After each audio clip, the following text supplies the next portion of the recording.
속보입니다. 2026년 밀라노 동계 올림픽 선수촌에서 예상치 못한 장면이 포착됐습니다. 전 세계 엘리트 선수들이 경기가 끝나자마자 한 곳으로 몰려들고 있었습니다.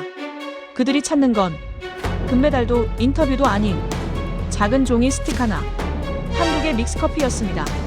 영하의 혹한 날씨 속에서 세계 정상급 선수들이 줄을 서서 기다리는 장면. 이 장면이 실제로 벌어지고 있습니다. 이 광경을 처음 목격한 미국인 PD 마이클 토렌스는 처음엔 비웃었습니다. 설탕 커피가 뭐가 대단하다는 거지. 하지만 그는 자리를 떠나지 못했습니다. 줄이 줄어들지 않았기 때문입니다. 그리고 결국 그는 카메라를 들었습니다. 20년 경력을 걸고 해고를 각오하고요. 세계 최고 선수들이 한국의 평범한 커피에 빠진 이 시점에서 한국은 어떻게 올림픽 선수촌을 조용히 사로잡았던 걸까요? 가장 추운 겨울 올림픽에서 가장 따뜻했던 나라는 어디였을까요? 그리고 그 따뜻함이 어떻게 한 사람의 인생까지 바꾸게 되었는지 지금부터 그 믿기 힘든 이야기를 전달해드리겠습니다. 시작에 앞서 좋아요, 구독 눌러주시면 영상 제작에 큰 힘이 됩니다. 안녕하세요. 저는 마이클 토렌스입니다. 올해 나이는 46살입니다. 미국의 한 스포츠 전문 방송국에서 20년 넘게 PD로 일해왔습니다. 올림픽 중계만 5번을 맡았고 월드컵 현장도 3차례 다녀왔죠. 처음 현장에 나갔던 게 25살이었으니까 제 청춘의 절반이 카메라와 함께였습니다. 그게 제 자랑이었어요. 20대에 카메라 하나 들고 뛰어다니던 시절부터 쌓아온 경력이 그렇게 됐습니다. 아무도 알아주지 않는 작은 경기장에서 시작해서 수만 명이 지켜보는 개막식 생방송까지 올라왔어요. 그 길이 쉽지 않았다는 건 저만 알고 있었습니다. 그런데 지금 저는 밀라노의 한 허름한 호텔방에 앉아 창밖으로 알프스 자락에 내리는 눈을 멍하니 바라보고 있었습니다. 2026년 2월 저는 이 대회를 커리어 마지막 기회라고 생각하고 왔습니다. 솔직히 말하면 그렇게 생각하지 않을 수가 없었어요. 지난 베이징 대회 이후로 저희 방송의 시청률은 계속 내리막이었거든요. 제가 맡은 특집 다큐 시리즈는 3편 연속으로 기대치에 미달했고 뉴욕 본사에서는 이미 분기 보고서에 제 이름 옆에 빨간 표시가 붙어 있다는 걸 알고 있었습니다. 동료 한 명이 귀띔해줬죠. 직접 말은 못하겠다는 표정이었지만 눈빛으로 다 알 수 있었어요. 그 친구가 제 어깨를 한번 두드리고 돌아서는 뒷모습을 보면서 저는 이번이 정말 마지막일 수도 있겠다는 걸 처음으로 실감했습니다. 밀라노에 도착한 지 사흘째 되던 날 화상통화가 걸려왔습니다. 본사 콘텐츠 총괄 디렉터였습니다. 그 사람 이름은 그레그 밀스였는데 전화를 받는 순간부터 화면 너머 표정이 심상치 않았죠. 인사도 없이 시작했어요. 지난 2달간 프리뷰 영상 조회수, 스트리밍 예약 수치, 광고주 문의량 전부 불만족스럽다고 했습니다.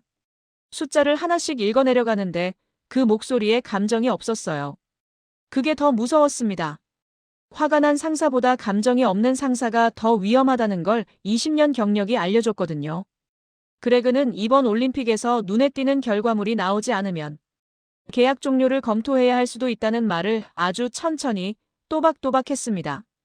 검토라는 단어를 썼지만 그게 사실상 통보라는 건 저도 알고 있었어요.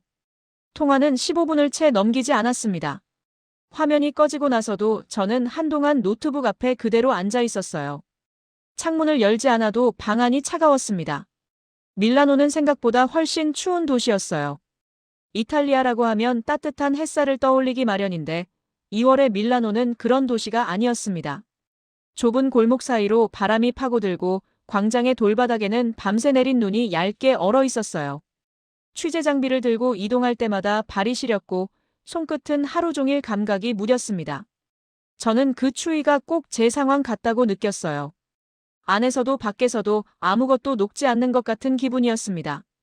이 대회에서 제가 맡은 포맷은 선수촌 밀착 다큐였습니다. 경기장 밖의 이야기, 그러니까 선수들이 밥 먹고 쉬고 서로 어울리는 일상을 담아 인간적인 면을 보여주는 방향이었죠. 방송국에서는 그게 요즘 트렌드라고 했고 저도 나쁘지 않은 아이디어라고 생각했습니다.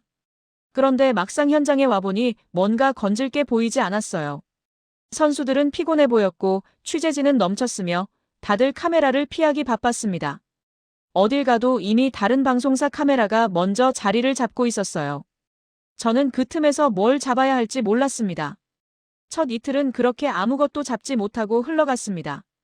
사흘째 오전, 저는 보조작가 루카를 데리고 선수촌 식당 구역을 배회하고 있었습니다. 루카는 이탈리아 현지 스태프였는데 26살로 명랑하고 눈치가 빨랐죠. 말이 많은 편이었는데 그게 오히려 도움이 될 때가 있었어요. 낯선 사람한테 말을 거는 걸 어려워하지 않았으니까요. 그 친구가 아니었으면 저는 그날 그냥 지나쳤을지도 모릅니다.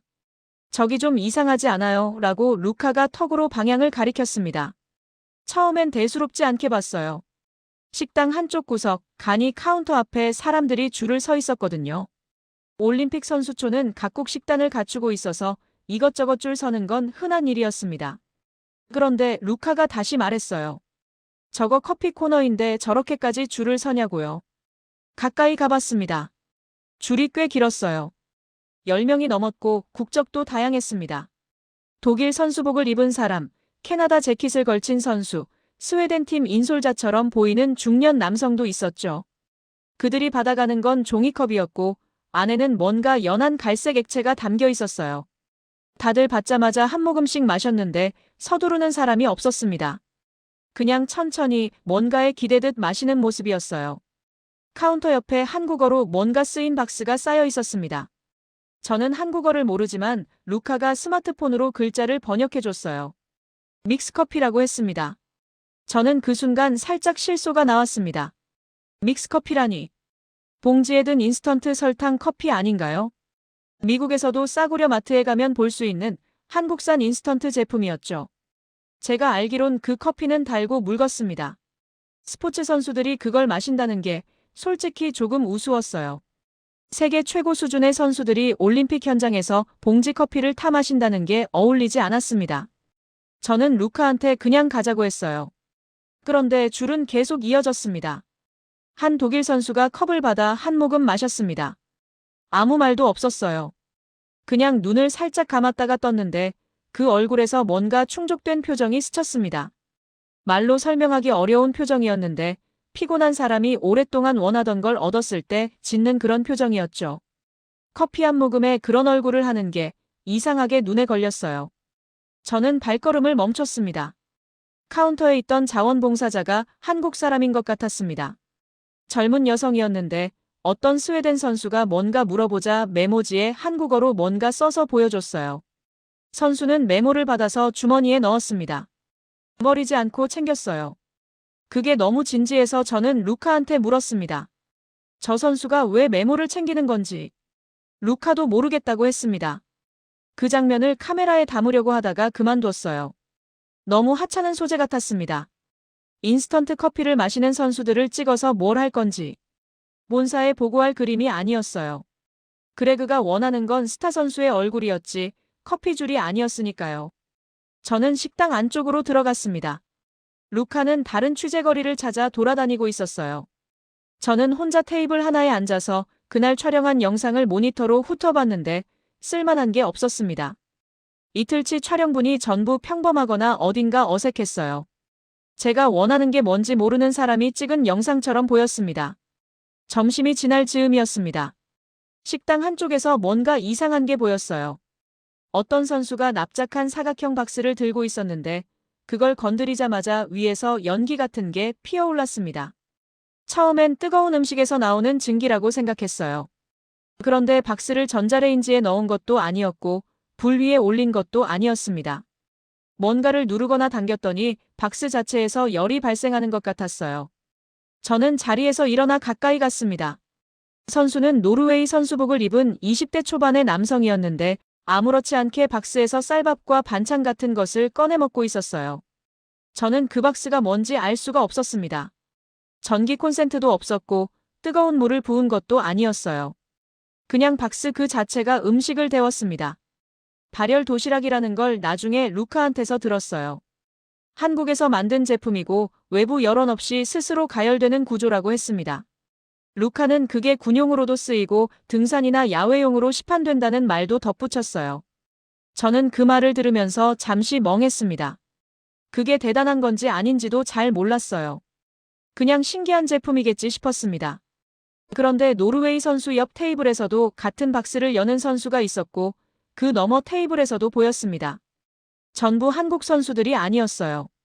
국적도 달랐고 종목도 달라 보였습니다.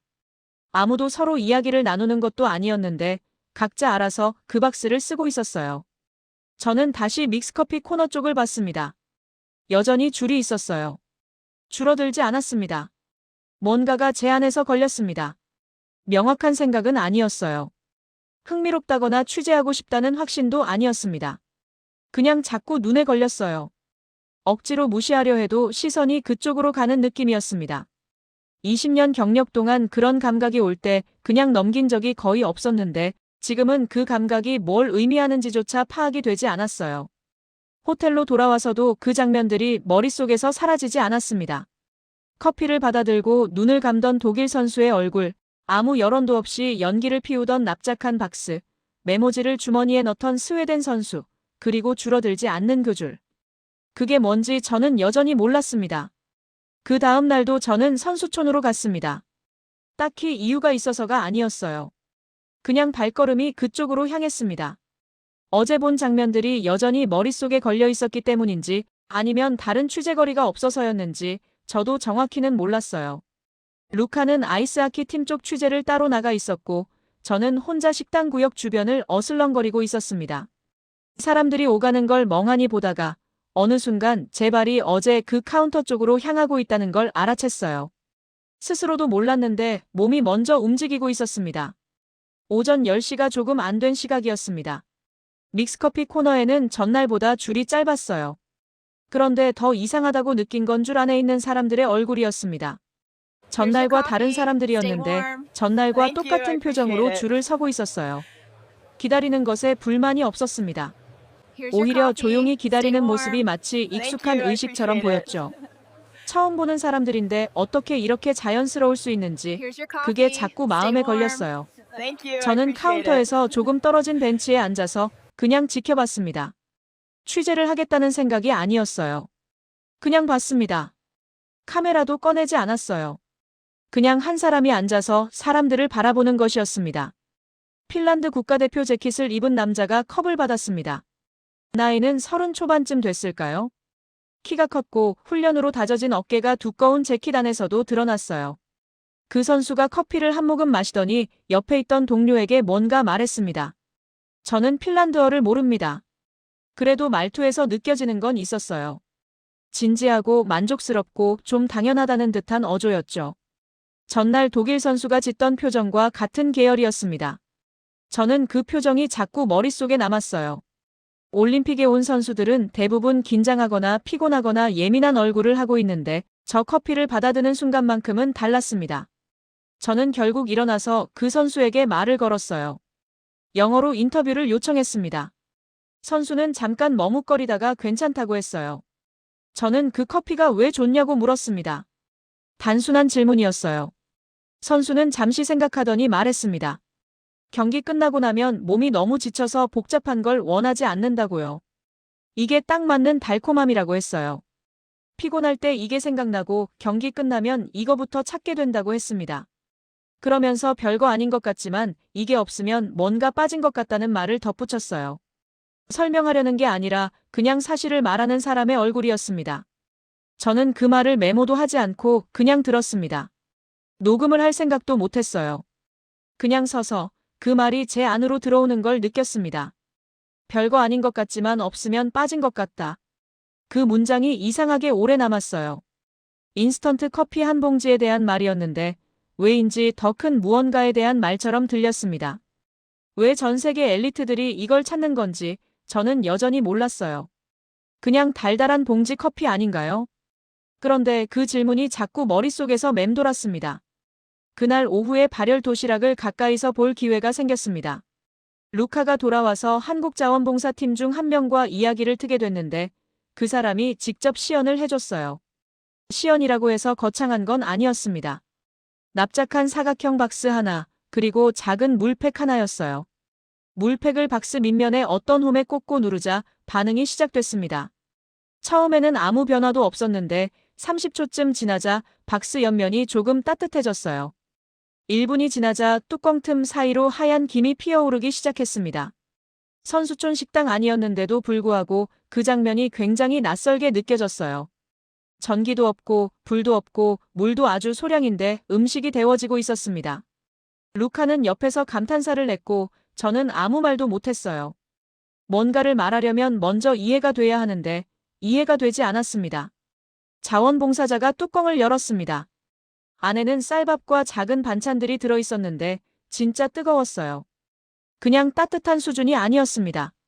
손을 가까이 대면 열기가 느껴지는 온도였죠. 저는 손바닥을 한번 그 위에 올려봤습니다.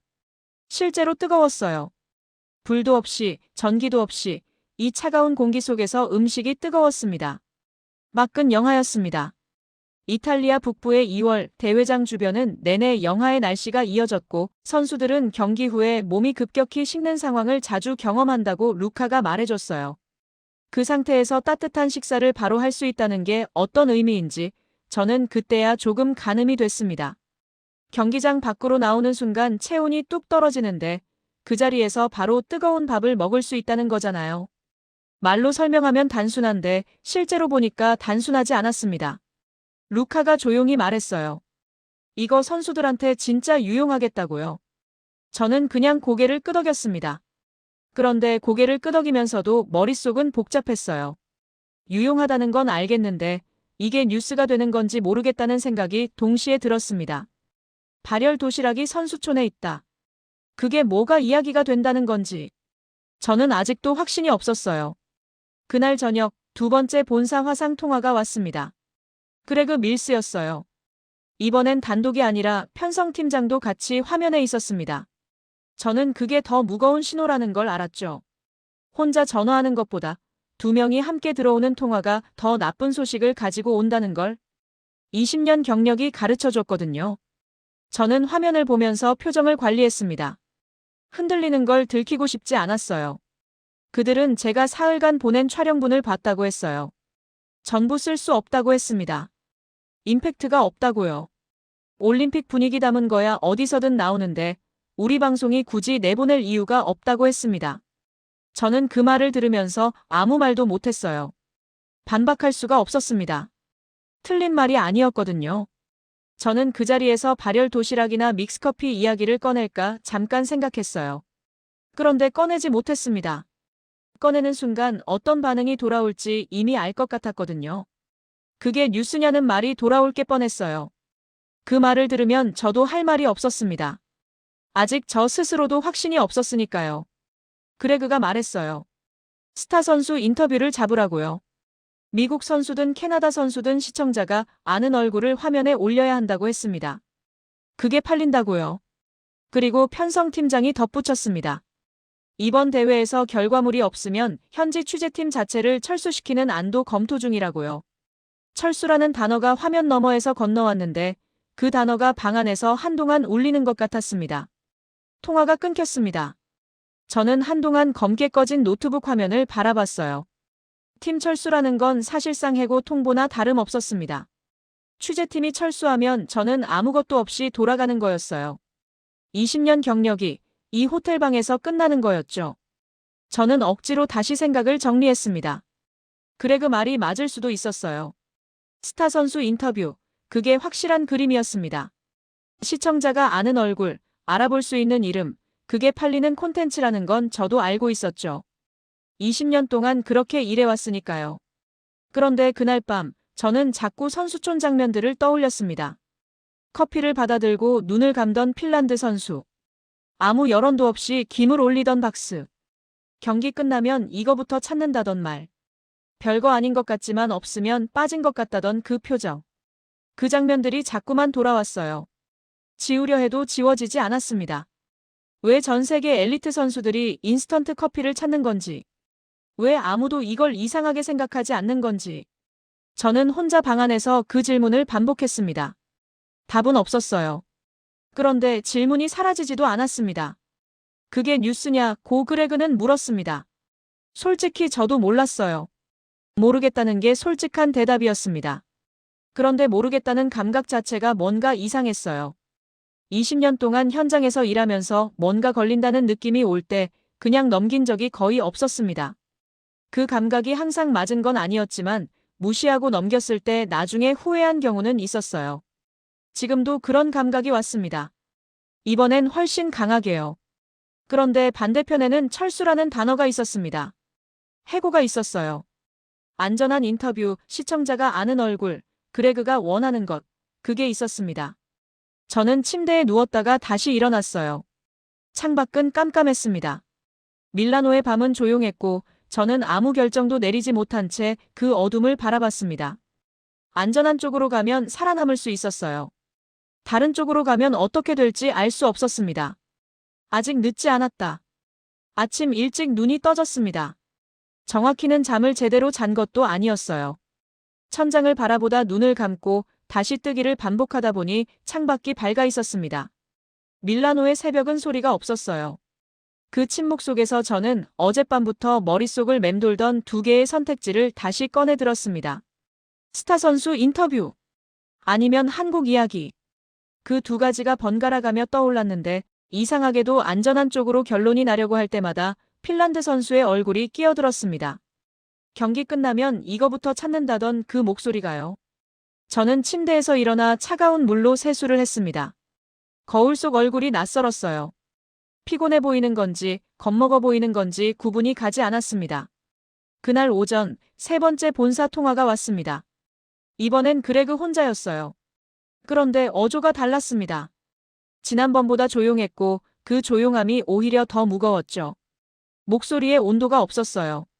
화가 난 것도 아니고 걱정하는 것도 아닌 그냥 결론을 말하는 사람의 목소리였습니다.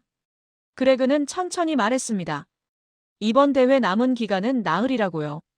나흘 안에 쓸 수 있는 영상이 없으면 팀 전체 귀국 조치가 내려진다고 했습니다. 이게 마지막 기회라는 말도 했어요. 안 되면 귀국하라고요. 그 이상의 설명은 없었습니다. 더 물어볼 것도 없었어요. 충분히 명확했으니까요. 통화가 끊기고 저는 한동안 전화기를 손에 쥔 채 서 있었습니다.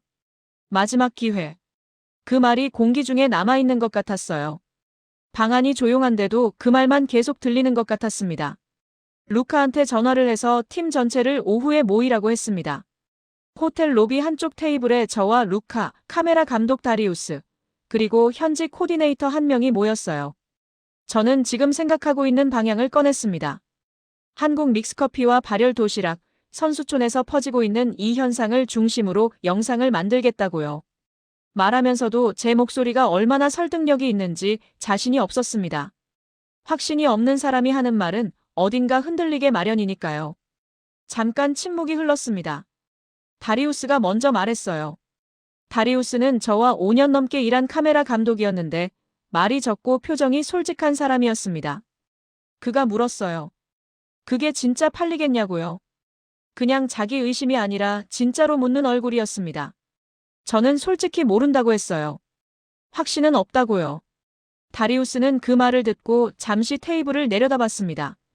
고개를 끄덕이지도 고개를 젓지도 않았어요. 루카는 아무 말도 안 했습니다.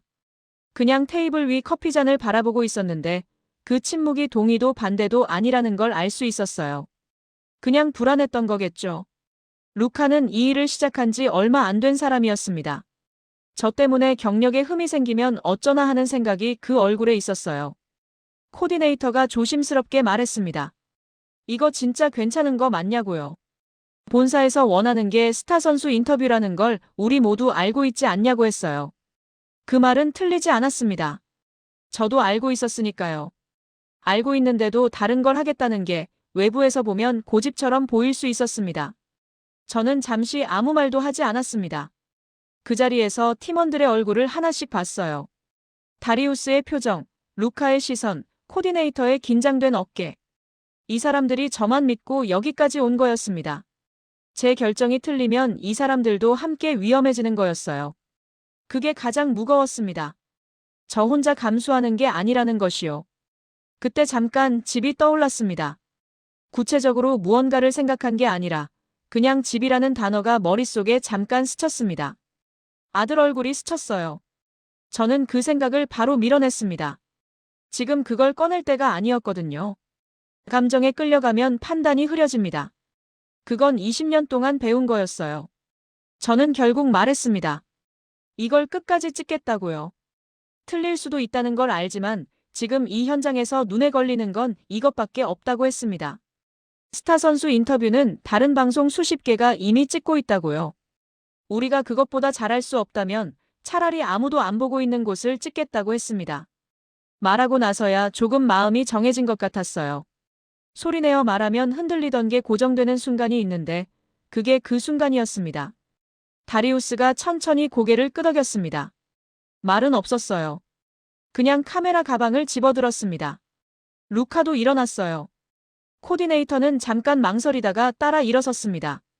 그것으로 충분했어요. 선수촌으로 간 건 오후 2시쯤이었습니다. 음악은 영하였고 바람이 세게 불었어요. 이탈리아 북부의 2월 바람은 그냥 차가운 게 아니라 살을 파고드는 느낌이었습니다. 장비를 들고 이동하는 내내 손끝이 감각을 잃어갔어요. 다리우스는 카메라가 저온에서 오작동할 수 있다고 했는데 그럼에도 걸음을 멈추지 않았습니다. 저도 멈추지 않았어요. 멈추면 다시 시작하기가 더 어려울 것 같았거든요. 선수촌 외곽구역 선수들이 경기를 마치고 돌아오는 동선 근처에 자리를 잡았습니다. 한국자원봉사팀 관계자에게 미리 양해를 구해놨어요. 촬영을 허락해줬습니다. 그분이 흔쾌히 허락해줬을 때 저는 뭔가 작은 신호를 받은 것 같은 기분이 들었어요. 그냥 느낌이었지만요. 첫 번째 장면은 생각보다 빨리 왔습니다. 크로스컨트리 경기를 마친 선수들이 돌아오는 시간이었어요. 지친 얼굴로 걸어오는 선수 중 몇 명이 자원봉사팀 쪽으로 다가왔습니다. 발열 도시락을 받아드는 장면이었어요. 선수 하나가 박스를 받아서 누르는 순간 그 차가운 공기 속에서 하얀 김이 피어올랐습니다. 영하의 공기와 만나 김이 더 크게 피어올라 보였어요. 선수의 얼굴이 그 김에 잠깐 가려졌다가 드러났는데 그 얼굴에 피로와 안도가 동시에 있었습니다. 저는 그 장면을 보면서 숨을 잠깐 멈췄어요. 말로 설명하기 전에 몸이 먼저 반응했습니다. 다리우스가 그 순간을 잡았습니다. 저는 옆에서 지켜봤어요. 그 장면이 촬영되는 걸 보면서 저는 처음으로 이게 그림이 될 수도 있겠다는 감각을 느꼈습니다. 확신은 아직 아니었어요. 그냥 작은 가능성이 보이는 느낌이었습니다. 그런데 그 느낌이 지금껏 없던 것이었어요. 믹스커피 장면도 찍었어요. 경기 후 컵을 받아드는 선수들, 첫 모금을 마실 때 잠깐 달라지는 눈빛, 줄을 서면서도 불평하지 않는 모습들을요. 루카가 몇몇 선수들과 짧게 이야기를 나눠서 촬영 동의를 받아왔습니다. 생각보다 거절이 없었어요. 오히려 기꺼이 응하는 선수들도 있었습니다. 그 반응이 또 이상하게 마음에 걸렸어요. 사람들은 보통 카메라 앞에서 경기를 하는데 이 장면에서만큼은 달랐습니다. 3시간 정도 촬영했습니다. 손은 완전히 감각이 없었고 다리우스는 카메라를 계속 품에 안아 온도를 유지하면서 찍었어요. 루카는 통역과 섭외를 동시에 하며 뛰어다녔습니다. 그날 팀 전체가 말이 없었지만 움직임은 빨랐어요. 다들 뭔가를 느끼고 있었던 것 같습니다. 말로 꺼내지 않아도 같은 방향을 보고 있다는 게 느껴졌어요. 호텔로 돌아와서 편집을 시작했습니다. 저는 영상을 먼저 혼자 봤어요. 날 것의 영상이었는데 그냥 봐도 뭔가가 있었습니다. 기술 이야기가 아니었어요. 차가운 공기 속에서 따뜻한 무언가를 받아드는 사람들의 얼굴, 그게 있었습니다. 편집을 하면서 저는 계속 그 얼굴들을 봤어요. 독일 선수, 핀란드 선수, 노르웨이 선수. 국적도 다르고 종목도 달랐지만 그 순간만큼은 표정이 같았습니다. 편집본이 나온 건 새벽이었어요. 저는 그것을 본사에 제출했습니다. 메일을 보내고 나서 전송 완료 표시가 뜨는 걸 바라봤습니다. 이제 그레그가 볼 거였어요. 그리고 어떤 판단이든 내려올 거였습니다. 저는 그 판단을 기다리는 수밖에 없었어요. 루카가 옆에서 물었어요. 이제 어떻게 되는 거냐고요? 저는 모른다고 했습니다. 그게 진짜 솔직한 대답이었어요. 잘 될 것 같다는 말을 하고 싶었지만 그건 제가 확인할 수 없는 말이었습니다. 확인할 수 없는 말은 하지 않는 게 낫다고 생각했어요. 새벽 3시가 넘어 있었습니다. 밀라노는 조용했고 호텔 복도에도 소리가 없었어요. 저는 노트북을 덮지 않고 그 자리에 앉아 있었습니다. 메일함을 열어놨는데 아무 답장도 오지 않았어요. 올 리가 없었죠. 새벽이었으니까요. 그래도 저는 그 자리에 앉아 있었습니다. 기다리는 건지, 두려운 건지, 아니면 그냥 움직일 수가 없는 건지 몰랐어요. 창밖은 깜깜했습니다. 가로등 빛이 흐릿하게 눈 위에 반사되고 있었어요. 밀라노의 밤은 길었고 저는 그 안에 혼자 있었습니다. 이제 돌이킬 수 없었다. 답장은 아침에 왔습니다. 새벽 내내 노트북 앞에 앉아 있다가 소파에서 잠깐 눈을 붙였는데 알람도 아니고 진동 소리에 눈이 떠졌어요. 화면을 보니 그레그에게서 메일이 와 있었습니다. 저는 한동안 그 메일을 열지 못했어요. 열었을 때 어떤 내용이 있을지가 너무 선명하게 그려졌기 때문이었습니다. 귀국 준비하라는 말이 있을 수도 있었어요. 수고했다는 한 줄짜리 문장이 있을 수도 있었고요. 저는 화면을 바라보면서 심호흡을 한 번 했습니다. 어떤 내용이 오든 받아들여야 한다고 생각했어요. 제가 선택한 일이었으니까요. 결국 열었습니다. 짧은 메일이었어요. 그레그 특유의 짧고 건조한 문체였습니다. 내용은 이랬어요. 영상 확인했다. 오늘 오후 3시에 일부 플랫폼에 선공개 올린다. 결과 보고 얘기하자. 그게 전부였습니다. 칭찬도 없었고 비판도 없었어요. 저는 그 메일을 3번 읽었습니다. 3번을 읽어도 같은 내용이었어요. 적어도 귀국하라는 말은 없었습니다. 그게 그 순간 제가 확인할 수 있는 전부였어요. 저는 루카에게 전화했습니다. 루카는 잠이 덜 깬 목소리로 받았는데 제가 메일 내용을 읽어주자 한동안 아무 말도 없었습니다. 오늘 오후 3시라고요, 라고 루카가 말했어요. 그게 다였습니다. 우리 둘 다 더 할 말이 없었어요. 기다리는 것 외에 할 수 있는 게 없었으니까요. 오후 3시까지 저는 아무것도 못했습니다. 밥도 제대로 못 먹었어요. 호텔 카페에 내려가서 커피를 시켰는데 반도 못 마셨습니다. 다리우스는 조용히 방 안에 있었고 루카는 폰을 손에서 놓지 못하고 있었어요. 우리 모두 그 시간이 오기를 기다리면서 동시에 그 시간이 오는 게 두려웠습니다. 기다림이 이렇게 무거운 건지 오랜만에 느꼈어요. 결과가 좋을 것 같을 때는 기다림이 설레는데 모를 때는 그냥 무거웠습니다. 3시가 됐습니다. 처음 30분은 아무것도 없었어요. 루카가 플랫폼을 새로 고침하는 걸 반복했는데 조회수는 천천히 올라가고 있었지만 특별한 일은 없었습니다. 저는 그게 당연하다고 생각했어요. 저희 방송국 채널 구독자가 반응하는 데는 시간이 걸리니까요. 그냥 기다려야 한다고 스스로에게 말했습니다. 그런데 40분쯤 지났을 때였습니다. 루카가 갑자기 폰 화면을 저한테 들이밀었어요. 아무 말도 없이요. 저는 화면을 봤습니다. 어떤 해외 스포츠 커뮤니티에서 저희 영상 링크가 올라와 있었어요. 제목은 영어였는데 대략 이런 내용이었습니다. 올림픽 선수들이 줄 서서 마시는 한국 봉지 커피가 대체 뭔지 아는 사람 있냐고요. 댓글이 달리고 있었습니다. 빠르게요. 저는 그 화면을 보면서 뭔가 잘못 보는 건 아닌지 생각했어요. 루카가 다시 화면을 가리켰습니다. 다른 계정에서도 공유가 됐다고요. 저는 숫자를 봤는데 이미 공유 횟수가 수백 개를 넘어가고 있었습니다. 댓글에는 한국 믹스커피가 뭐냐고 묻는 사람들, 자기도 선수촌에서 봤다는 사람들, 직접 사서 먹어봤다는 사람들이 뒤섞여 있었어요. 어떤 댓글은 발열 도시락 영상 부분을 캡처해서 올려놓기도 했습니다.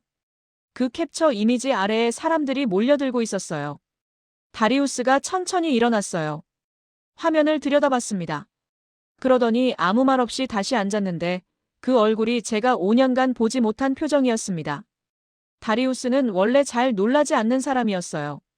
그런 사람이 그런 표정을 짓는다는 게 오히려 저한테 더 크게 와닿았습니다.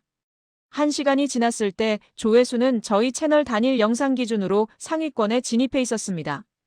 2시간이 지났을 때는 달랐어요. 시즌 내 최고 기록을 넘어서고 있었습니다. 루카가 숫자를 읽어줬는데 저는 처음에 잘못 들은 줄 알았어요. 다시 읽어달라고 했습니다. 루카가 다시 읽어줬는데 숫자는 같았습니다. 제가 20년 동안 만든 어떤 영상보다 높은 수치였어요. 그것도 선공개 버전으로요. 정식 방영분이 아직 나오지도 않은 상태였습니다. 저는 그 숫자를 보면서 한동안 아무 말도 못했어요. 기뻐야 하는 건지, 놀라야 하는 건지, 아니면 그냥 멍해야 하는 건지 몰랐습니다. 그냥 그 숫자가 화면에 있었어요. 제가 어젯밤에 혼자 앉아서 메일 전송 버튼을 누르던 그 새벽 3시와 지금 이 숫자 사이에 뭔가 있었는데 그게 뭔지 아직 정리가 되지 않았습니다. 그레그한테서 전화가 왔습니다. 이번엔 화상이 아니라 음성 통화였어요. 저는 전화를 받으면서 심호흡을 한 번 했습니다. 그레그가 말했어요. 반응 보고 있냐고요. 저는 보고 있다고 했어요. 그레그는 잠깐 침묵했다가 말했습니다. 잘했다고요. 딱 두 글자였습니다. 그 사람이 그런 말을 하는 걸 들은 게 몇 년 만인지 기억이 나지 않았어요. 그레그는 원래 그런 말을 잘하지 않는 사람이었거든요. 그러더니 바로 이어서 시즌이 끝나면 후속 시리즈 제안이 있을 거라는 말을 덧붙였습니다. 한국 관련 콘텐츠를 더 발굴해보자는 이야기였어요. 내용은 더 없었습니다. 통화는 5분도 안 돼서 끝났어요. 하지만 그 5분이 지난 사흘보다 더 길게 느껴졌습니다.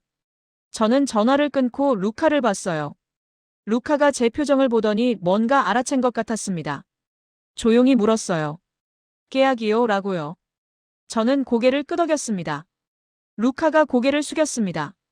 그러더니 어깨가 흔들리기 시작했어요. 울고 있었습니다. 소리 없이 우는 사람을 저는 오랫동안 바라봤어요. 뭔가 말해야 할 것 같았는데 아무 말도 나오지 않았습니다. 잘 됐다, 고 말하면 될 것 같은데 그 말이 너무 가벼웠어요. 이 며칠 동안 이 친구가 얼마나 불안했을지를 생각하면 그냥 잘 됐다는 말로는 부족했습니다. 다리우스가 카메라 가방 지퍼를 열었다가 다시 닫았어요. 그리고 창밖을 봤습니다. 나중에 루카가 말해줬는데 다리우스도 눈이 빨개져 있었다고요. 저는 그때 그 방향을 보지 못했습니다. 저도 제 얼굴을 관리할 여유가 없었거든요. 밀라노까지 와서 이 추운 데서 손 감각도 없이 카메라를 품에 안고 찍던 다리우스였습니다. 그 사람이 그랬다는 걸 나중에 듣고 나서야 저는 비로소 뭔가 무너지는 것 같았어요. 그날 저녁, 저는 혼자 방으로 돌아왔습니다. 아들한테 연락해야겠다는 생각이 들었어요. 아들은 16살이었고 저와 지내는 시간이 많지 않았습니다. 제가 늘 어딘가에 나가 있었으니까요. 올림픽 때마다, 월드컵 때마다 저는 현장에 있었고 아들은 집에 있었어요. 마지막으로 제대로 이야기를 나눈 게 언제인지 정확히 기억이 나지 않았습니다. 그게 부끄러웠어요. 20년 경력을 쌓는 동안 옆에서 크고 있던 아이였는데 저는 그 시간 중 너무 많은 부분에 없었습니다. 메시지를 보냈습니다. 잘 지내고 있냐고요. 아빠가 이탈리아에 있는데 곧 들어간다고요. 별거 아닌 말이었어요. 그런데 보내고 나서 한참 화면을 바라봤습니다. 답장은 금방 왔어요. 응, 잘 지내. 빨리 와. 그게 전부였는데 그 짧은 문장이 이상하게 울컥했습니다. 16살짜리 아이가 빨리 오라고 했어요. 뭔가 대단한 말이 아닌데 그냥 빨리 오라는 그 말이 한동안 가슴에 남았어요. 저는 그 메시지를 한참 바라봤습니다. 그러다가 답장을 보냈어요. 가면 같이 마셔볼 게 생겼다고요. 맛은 별거 아닌데 마시다 보면 뭔가 있다고요. 아들은 무슨 커피냐고 물었습니다. 저는 한국 커피라고 답했어요. 그 대화가 길지 않았습니다. 그런데 오래 기억에 남을 것 같다는 생각이 들었어요. 화려한 말이 없어도, 감동적인 장면이 없어도 그냥 그 짧은 대화가요. 저는 호텔 편의점에서 믹스커피를 사왔습니다. 선수촌 카운터에 쌓여있던 것과 같은 제품이었어요. 종이컵에 뜨거운 물을 붓고 봉지를 탔습니다. 저어서 한 모금 마셨어요. 처음 느낌은 달콤했습니다. 그냥 달았어요. 그런데 뒤에 뭔가가 남았어요. 구체적으로 설명하기 어려운 맛이었는데 차갑고 피곤한 상태에서 마셨기 때문인지 그냥 따뜻하다는 것 이상의 무언가가 있었습니다. 핀란드 선수가 말했던 게 이거였구나 싶었어요. 별거 아닌 것 같지만 없으면 빠진 것 같다는 그 말이요. 직접 마셔보고 나서야 그 말의 의미가 조금 더 가까워졌습니다. 저는 컵을 들고 창가에 섰어요. 밀라노의 밤이 보였습니다. 지붕 위에 눈이 쌓여 있었고 멀리 불빛들이 흐릿하게 번지고 있었어요. 며칠 전에도 이 창밖을 봤는데 그때와 지금이 같은 풍경인데도 달라 보였습니다. 풍경이 달라진 게 아니라 제가 달라진 거겠죠. 저는 그제야 이해가 됐습니다. 핀란드 선수가, 독일 선수가, 노르웨이 선수가 그 커피와 도시락 앞에서 지었던 표정이요. 그건 맛에 대한 반응이 아니었어요. 그 선수들한테 그건 피곤하고 차가운 순간에 누군가가 아무 말 없이 건네주는 따뜻함이었던 겁니다. 설명하지 않아도 되고 고마워하지 않아도 되고 그냥 받아서 마시면 되는 것이요. 그 단순함 안에 뭔가가 있었어요. 저는 20년 동안 세상의 차가운 곳들을 찾아다니며 카메라를 들이댔습니다. 경쟁이 있는 곳, 승부가 갈리는 곳, 누군가 이기고 누군가 지는 곳이요. 그런데 가장 추운 2월의 올림픽 선수촌에서 저는 처음으로 다른 걸 담았습니다. 이기고 지는 이야기가 아니라 차가운 데서 따뜻한 걸 내미는 이야기를요. 한국이 그걸 했습니다. 말없이 조용히 그냥 따뜻한 걸 줬어요. 그게 전 세계 선수들한테 닿았고 어떤 마케팅도 없이 줄을 만들었고 결국 저 같은 냉소적인 PD가 카메라를 들게 만들었습니다. 가장 추운 곳에서 가장 따뜻했던 나라였어요. 저는 커피를 다 마셨습니다. 종이컵을 내려놓으면서 집에 돌아가면 아들이랑 이걸 같이 마셔야겠다고 생각했어요. 특별한 이유는 없었습니다. 그냥 같이 마시고 싶었어요. 별거 아닌 것 같지만 없으면 빠진 것 같은 그런 시간을 만들고 싶었습니다. 밀라노의 밤은 여전히 추웠습니다. 그런데 손 안에는 아직 온기가 남아 있었어요. 종이컵은 이미 비어 있었는데 손바닥에 느껴지는 그 따뜻함은 한동안 사라지지 않았습니다. 저는 그 온기가 식을 때까지 창밖을 바라봤어요. 그 온기가 어디서 온 건지 이제는 알 것 같았습니다.